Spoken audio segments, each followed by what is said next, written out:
नमस्कार दोस्तों, मेरा नाम है सुखदेव और आप मेरे चैनल देख रहे हैं जॉब तक। दोस्तों आज हम बात करने वाले हैं सेल इसको स्टील प्लांट के बारे में। तो दोस्तों सेल के बहुत सारे प्लांट हैं, बहुत जगह पर इनके ब्रांचेस हैं।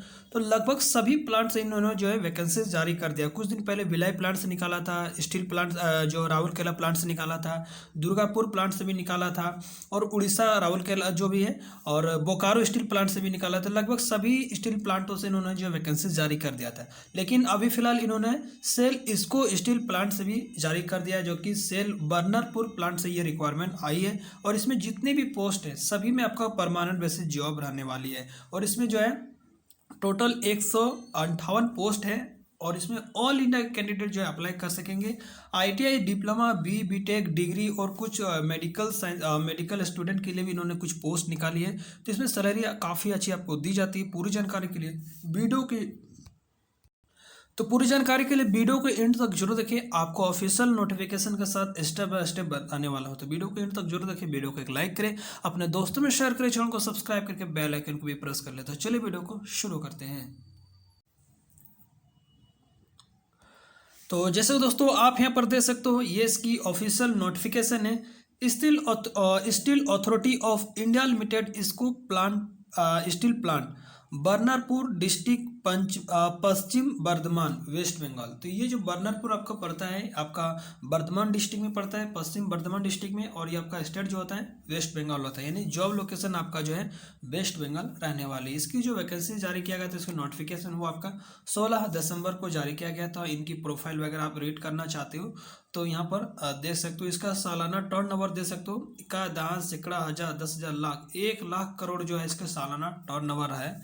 आप यहाँ पर इनकी अंदाजा लगा सकते हो कितनी बड़ी कंपनी है, ठीक है। तो आपका इसमें जॉब अगर लग जाता है तो आपका जो लाइफ स्टाइल काफ़ी अच्छी हो जाती है, क्योंकि इसका जो इसमें इसकी जो जॉब प्रोफाइल बहुत अच्छी होती है, और इसमें बहुत ही ज़्यादा सैलरी भी मिलती है अदर कंपनीज और अदर गवर्नमेंट सेक्टर की अपेक्षा, ठीक है। तो इसमें आपका जॉब अगर हो जाता है तो बहुत ही अच्छा अपॉर्चुनिटी है, ठीक है। इसमें डिटेल्स ऑफ पोस्ट की बात करें तो इसमें बहुत तरह के पोस्ट है। सभी के लिए क्वालिफिकेशन इन्होंने जो है अलग अलग रखा गया। बात करते हैं सबसे पहली पोस्ट के असिस्टेंट मैनेजर की, जिसके लिए आपका 6 पोस्ट है। और इसमें बेसिक सैलरी जो है यहाँ पर पे स्किल्स की बात करें तो स्टार्टिंग में आपको 50,000 मिलेगा, और 3% इंक्रीमेंट रहेगी, यानी कि पर साल आपका सैलरी के 3% आपको इंक्रीमेंट में देखने को मिलेगा। लास्ट आपका रिटायरमेंट तक आपको 1,60,000 तक आपका स्टार्टिंग लास्ट सैलरी आपको रहेगी, यानी कि स्टार्टिंग सैलरी है 50,000 और लास्ट आपका 1,60,000 तक भी जा सकती है। किसके लिए? असिस्टेंट मैनेजर के लिए। असिस्टेंट मैनेजर के लिए जो यहाँ पर जो है वॉल्यूम ऑपरेशन इंजीनियर के लिए 6 पोस्ट है, जिसमें आपका कैटेगरी जो है यहाँ पर आप देख सकते हो। नेक्स्ट जो वैकेंसीज है वो आपका मैनेजर E3 के वैकेंसी, जिसमें आपका 4 पोस्ट है, और इसमें भी आपका स्टार्टिंग 80,000 सैलरी है। 3% आपको हर साल बढ़ेगी सैलरी, और 2,20,000 तक आपका लास्ट सैलरी जा सकती है। इसमें 4 पोस्ट किस किस ब्रांच के लिए दिया है? पहले मैनेजर मैकेनिकल की बात करें तो 1 पोस्ट है, मैनेजर केमिकल के लिए 1 पोस्ट है, और मेटलर्जी के लिए 1 पोस्ट है, और सेरेमिक के लिए 1 पोस्ट है। नेक्स्ट जो वैकेंसीज है मेडिकल ऑफिसर्स के लिए है। इसमें 5 वैकेंसीज है। इसकी स्टार्टिंग सैलरी रहेगी 50,000, लास्ट 1,60,000 तक सैलरी जा सकती है। इसमें मेडिकल ऑफिसर के लिए ओनली 5 सीट रखा गया है। नेक्स्ट जो वैकेंसीज है कंसल्टेंट्स की वैकेंसीज है। इसमें आपका 80,000 स्टार्टिंग रहेगी, 2,20,000 लास्ट आपका सैलरी जा सकती है। इसमें कौन कौन से फील्ड में मांगा है? पहली जो है आपका critical care medicine and sensitivities के लिए 1 पोस्ट है, ऑर्थोपेडिक्स के लिए 1 पोस्ट है, और ऑब्स्टेट्रिक्स एंड गायनेकोलॉजी के लिए आपका 2 पोस्ट है। उसके बाद ऑप्टो ऑप्थल्मोलॉजी के लिए 1 पोस्ट है आपका। उसके बाद आपका कम्युनिटी मेडिसिन के लिए 1 पोस्ट है, पेडियाट्रिक्स के लिए 1 पोस्ट है, जनरल मेडिसिन के लिए 1 पोस्ट है, जनरल सर्जरी के लिए 1 पोस्ट है, और हॉस्पिटल एडमिनिस्ट्रेशन के लिए 1 पोस्ट है। तो यहाँ पर वो जो है मेडिकल्स के लिए भी बहुत सारी पोस्ट, यहाँ पर डॉक्टर्स के लिए भी कुछ पोस्ट यहाँ उन्होंने जारी कर दिया। उसके बाद नेक्स्ट जो पोस्ट है आपका नॉन एग्जीक्यूटिव के लिए पोस्ट है, जिसमें ऑपरेटर कम टेक्नीशियन ट्रेनिंग के लिए आपका 73 पोस्ट है। यहाँ पर देख सकते हो 73 पोस्ट यहाँ पर जो है आपको, इसमें बहुत ही अच्छी वैकेंसीज है। यहाँ पर जो है मैकेनिकल के लिए 20 पोस्ट है, मेटलर्जी के लिए 14 पोस्ट है, इलेक्ट्रिकल के लिए 20 पोस्ट है, इंस्ट्रूमेंटेशन के लिए 5 पोस्ट है, सेरेमिक के लिए 5 पोस्ट है, सिविल के लिए 5 पोस्ट है, और सेरेमिक के लिए यहाँ पर जो है 4 पोस्ट है और यहाँ पर उन्होंने जो है कैटेगरी वाइज जो है वैकेंसीज बांट रखा है। इसके क्वालिफिकेशन के बारे में भी आपको डिटेल्स बताएंगे, तो वीडियो को एंड तक जरूर देखिए। नेक्स्ट जो पोस्ट है वो आपका है अटेंडेंट कम टेक्नीशियन ट्रेनिंग के लिए आपका 40 पोस्ट है। यहाँ पर ट्रेनिंग देकर आपको घबराना नहीं, इसमें आपको 2 साल का ट्रेनिंग दी जाती है, देन उसके बाद आपको परमानेंट की जाती है। इसमें स्टार्टिंग में आपको परमानेंट नहीं करती है, तो जो चीज़ें आप जो स्टूडेंट जानते हैं तो उनको पता होगा, ठीक है। इसमें जो अटेंडेंट कम टेक्नीशियन की जो पोस्ट है ये आपका ITI के लिए है। बाकी ये जो जितने भी पोस्ट है ये सारे डिप्लोमा वगैरह के लिए कुछ पोस्ट है, आगे मैं आपको बताऊंगा, ठीक है। यहाँ पर जो है अटेंडेंट कम टेक्नीशियन के लिए जो 40 पोस्ट इन्होंने निकाला है, इसमें कैटेगरी जो फिटर के लिए है 13 पोस्ट, इलेक्ट्रिशियन के लिए 10 पोस्ट है, टर्नर के लिए 5 पोस्ट है, वेल्डर के लिए 2 पोस्ट है और हैवी व्हीकल ड्राइवर के लिए 10 पोस्ट है। तो इस तरह से उन्होंने जो कैटेगरी जो ट्रेड वाइज उन्होंने वैकेंसी दे रखा है। उसके बाद ऑपरेटर कम टेक्नीशियन बॉयलर ऑपरेशन के लिए 13 पोस्ट है, ठीक है। उसके बाद अटेंडेंट कम टेक्नीशियन बॉयलर ऑपरेशन के लिए उन्होंने 7 पोस्ट दिए रखा है। उनकी सैलरी मैंने तो ये बताया नहीं आपको ना, सैलरी यहाँ पर जो आगे आपको बताऊंगा कहाँ क्या सैलरी इसका क्या रहेगी, ठीक है। यहाँ पर जो है ऑपरेटर कम टेक्नीशियन बॉयलर ऑपरेशन की बात करें तो इसकी स्टार्टिंग सैलरी 26,000 रहेगी, लास्ट आपका 38,920 रुपये रहेगी। अटेंडेंट कम टेक्नीशियन बॉयलर ऑपरेशन S1 की जो पोस्ट है उसमें आपका स्टार्टिंग 25,070 रुपये रहेगी और आपका 35,070 रुपये लास्ट सैलरी रहने वाली है। यहाँ पर ऑपरेटर कम टेक्नीशियन बॉयलर ऑपरेशन S3 की जो बात करें तो कैटेगरी वाइज इन्होंने वैकेंसी दे रखा है, और अटेंडेंट कम टेक्नीशियन बॉयलर ऑपरेशन S1 की बात करें तो इन्होंने भी यहाँ पर कैटेगरी वाइज नंबर दे रखा है। रिजर्वेशन जो है आपको OBC SC ST की जो भी है कैंडिडेट है उनको आपको एज का रिलैक्सेशन सारी चीज़ में मिलेगा, ठीक है। बात एलिजिबिलिटी क्राइटेरिया की बात करें तो अगर फॉर एग्जीक्यूटिव पोस्ट के लिए अगर अप्लाई करेंगे जैसे असिस्टेंट मैनेजर के लिए, तो इसमें आपका 6 पोस्ट है, जिसके लिए आपको जो है क्वालिफिकेशन जो रखा गया है BTech फुल टाइम आपका mechanical, electrical, chemical, power plant, production, instrumentation engineering from recognise government recognise university institution वगैरह से 65% में आपका होना चाहिए। आप अगर SC ST PWD कैंडिडेट हैं तो आपका 55% मार्क्स होना चाहिए। या आपके पास warrior operation engineer certificate bye आपके पास रहना चाहिए स्टेट गवर्नमेंट या सेंट्रल गवर्नमेंट से, तभी आप इस पोस्ट के लिए जो अप्लाई कर सकेंगे, ठीक है। दूसरी जो पोस्ट है मैनेजर मैकेनिकल के लिए, इसमें आपका 1 साल है, लेकिन इसमें 35 ईयर्स तक आप अप्लाई कर सकते हैं। इसमें भी आपका BTech आपका फुल टाइम मैकेनिकल इंजीनियरिंग से होना चाहिए और 60% होना चाहिए अगर OBC जो है जनरल है, और SC ST PWD है तो वो आपको जो है 50% रहना चाहिए। लेकिन इसमें 7 ईयर्स का पोस्ट क्वालिफिकेशन एक्सपीरियंस रखा गया है आपका मैकेनिकल मेंटेनेंस वगैरह या हैवी स्ट्रक्चरल वगैरह आपने किए हैं तो। उसके बाद केमिकल के लिए भी एक पोस्ट है, इसमें भी BTech आपके पास रहनी चाहिए, ठीक है। मैनेजर मेटलर्जी की बात करें तो इसमें भी BTech आपके पास रहना चाहिए, 7 साल का एक्सपीरियंस रहना चाहिए। यानी कि मैनेजर के जितने भी पोस्ट है एटलीस्ट सभी में जो उन्होंने एक्सपीरियंस मांग रखा है। मैनेजर सेरेमिक की बात करें तो इसमें भी आपके पास BTech का डिग्री रहनी चाहिए सेरेमिक इंजीनियरिंग वगैरह से, और आपको पोस्ट क्वालिफिकेशन एक्सपीरियंस 7 ईयर्स का रहना चाहिए। मेडिकल ऑफिसर्स की बात करें तो इसमें 5 पोस्ट है, जिसके लिए आपका MBBS from university institution recognise medical counselling of India national medical commission वगैरह से आपके पास रहनी चाहिए, और 1 ईयर्स का जो एक्सपीरियंस आपके पास रहनी चाहिए। उसके बाद कंस्टेंट क्रिटिकल केयर मेडिसिन की बात करें तो इसमें आपको जो है पोस्ट ग्रेजुएट डिग्री वगैरह DNB या जनरल मेडिसिन से आपके पास रहनी चाहिए, और 3 ईयर्स का जो है पोस्ट क्वालिफिकेशन एक्सपीरियंस रहना चाहिए। तो जितने जो मेडिकल से रिलेटेड है सभी में आपको 3 ईयर्स का एक्सपीरियंस मांगा गया है। जो भी आप रिलेटेड फील्ड से अप्लाई करेंगे उस फील्ड से आपके पास डिग्री और 3 ईयर्स का जो है आपके पास एक्सपीरियंस रहनी चाहिए। बात करते हैं नॉन एग्जीक्यूटिव पोस्ट के लिए, तो ऑपरेटर कम टेक्नीशियन ट्रेनी अगर मैकेनिकल की बात करें तो 20 पोस्ट है, 18 से 28 साल तक अप्लाई कर सकते हैं, और एज की जो काउंटिंग होगा 1 जनवरी 2023 से होगा। उसके लिए आपको मैट्रिक के साथ 3 ईयर्स का full time diploma mechanical engineering से होना चाहिए, 50% आपका OBC और जनरल से होना चाहिए, और 40% आपका SC ST PWD है तो आप अप्लाई कर सकते हो। यानी कि मैकेनिकल के लिए टोटल जो उन्होंने है 20 पोस्ट दे रखा है, ठीक है। तो बहुत ही अच्छी है, बहुत ही कम पोस्ट निकलती है डिप्लोमा वगैरह के लिए।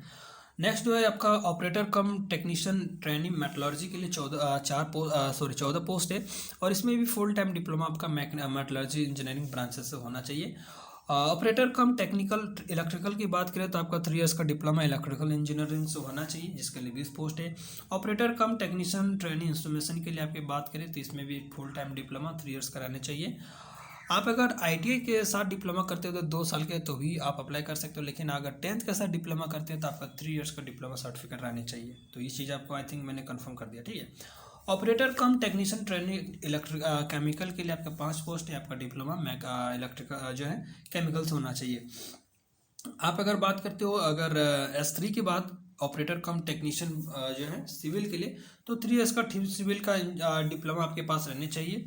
और ऑपरेटर कम टेक्नीशियन ट्रेनिंग सेरेमिक S3 के बात करें तो इसमें 4 सीट है, इसमें भी 10th के साथ आपका 3 इयर्स का डिप्लोमा आपका सेरेमिक इंजीनियरिंग से रहना चाहिए, ठीक है।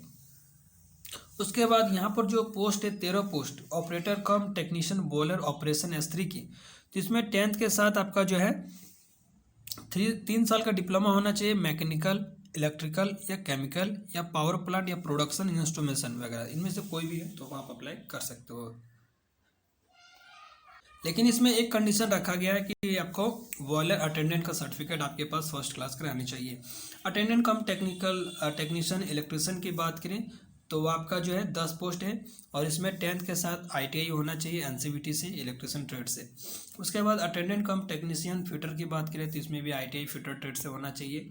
अटेंडेंट टेक्नीशियन ट्रेनिंग टर्नर की बात करें तो आपका आईटीआई टर्नर ट्रेड से होना चाहिए, आईटीआई एनसीवीटी वगैरह सबके रहनी चाहिए।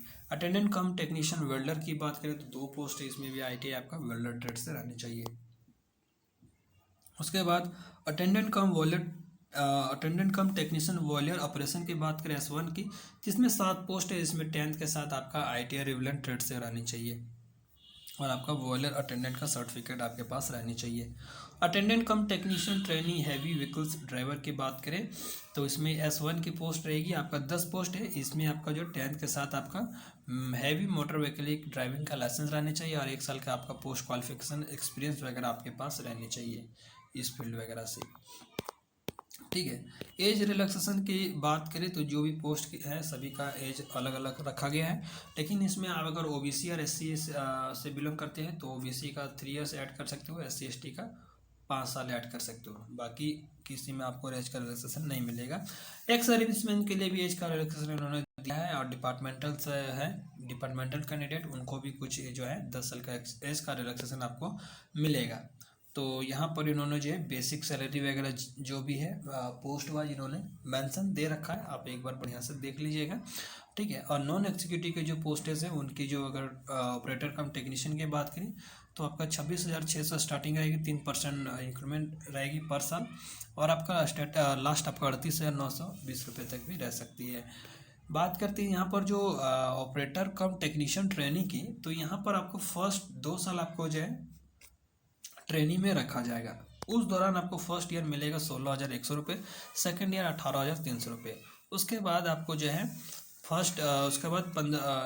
उसके बाद बात करते हैं अटेंडेंट कम टेक्नीशियन ट्रेनिंग, उसको आपको फर्स्ट साल 12,990 रुपये 900 मिलेगा, और सेकेंड ईयर आपको 15,000 मिलेगा। इस तरह से जो उन्होंने 2-2 साल का जो है ट्रेनिंग रखा। ट्रेनिंग कंप्लीट होने के बाद आपको जो है परमानेंट बेसिस और उस दौरान आपका सैलरी काफ़ी अच्छी दी जाएगी, देख सकते हो यहाँ पर 38,000 तक आपको 38,920 रुपये तक आपको मिल सकता है, ठीक है। मोड ऑफ सिलेक्शन की अब बात करें तो बाकी जो मैनेजर वगैरह की जो पोस्टेज है उनको आपको सबसे पहले आपको रिटन एग्ज़ाम होगा, फिर इंटरव्यू होगा, फिर स्किल टेस्ट होगा, ट्रेड टेस्ट होगा, ये सारे सब चीज़ होने के बाद आपको जो फाइनल सिलेक्शन वगैरह आपको कॉल लेटर के माध्यम से बुलाया जाएगा। इस तरह से फिजिकल स्टैंडर्ड भी वगैरह उन्होंने दे रखा है। जितने भी पोस्ट है सभी में रिटन एग्जाम वगैरह होगा। आईटीआई की जितने भी पोस्ट है उसमें रिटन एग्जाम और स्किल टेस्ट और ट्रेड टेस्ट होगा, और डिप्लोमा का भी जो भी एग्जाम है उसमें आपका रिटन एग्जाम होगा, ट्रेड टेस्ट होगा और स्किल टेस्ट होगा। इस तरह से बाकी जो अदर पोस्ट हाई प्रोफाइल्स के मैनेज जो पोस्टेज हैं उसमें आपका रिटन एग्जाम होगा, स्किल इंटरव्यू होगा, स्किल टेस्ट, ट्रेड टेस्ट, इस तरह से होगा, ठीक है। बात करते फिजिकल स्टैंडर्ड, तो इन्होंने जो हाइट मिनिमम 155 सेंटीमीटर रखा है मेल के लिए, फीमेल के लिए 143 रखा है, और वेट आपका 45 किलो होना चाहिए, और महिला के लिए आपका 35 किलो होना चाहिए। बाकी उन अदर भी जो कंसल्टेंट्स की जो पोस्ट है मेडिकल ऑफिसर वगैरह के लिए उनको भी जो है एज जो है यहाँ पर हाइट वगैरह इन्होंने वेट वगैरह भी इन्होंने मेंशन दे रखा है। एप्लीकेशन फ़ी की बात करें तो जो है अटेंडेंट कम टेक्नीशियन का 300 रहेगा, ठीक है, और SC/ST PWD और ESMS के लिए आपका 100 रुपये रहेगा। सभी पोस्ट के लिए जो उन्होंने अलग अलग एप्लीकेशन फ़ी दे रखा है। तो आई थिंक सारी चीज़ आप दे सकते हो। अप्लाई करने का जो प्रोसेस है यहाँ पर सेल इनकी जो ऑफिशियल वेबसाइट है वहाँ से आप इस पोस्ट के लिए अप्लाई कर सकते हैं। तो आप गूगल में वगैरह भी सर्च कर सकते हो www.sale.co.in। तो ये सारी वेबसाइट है। बहुत सारे लोग कमेंट करते हैं कि वेबसाइट कहाँ है, तो आप यहाँ से डायरेक्टली गूगल से भी सर्च कर सकते हो, कोई इशू नहीं है, ठीक है। तो आई थिंक मैंने जो भी इम्पोर्टेंट चीज़ें था मैंने आपको बता दी। यहाँ पर जो है आपको अप्लाई कैसे करना है यहाँ पर स्टेप बाय स्टेप इन्होंने जो है मेंशन दे रखा है। मिलते हैं अगले वीडियो में, तब तक के लिए जय हिंद, वंदे मातरम। हाँ, एक चीज़ और है, सॉरी, यहाँ पर स्टार्टिंग जो आपका होगा 20 तारीख से होगा और लास्ट डेट इसका 10 जनवरी तक। आप अगर सपोर्ट करते हो तो मैं आपको एक अप्लाई करने का जो वीडियो भी आपको प्रोवाइड कर दूंगा। मिलते हैं अगले वीडियो में, टेक केयर, जय हिंद, वंदे मातरम।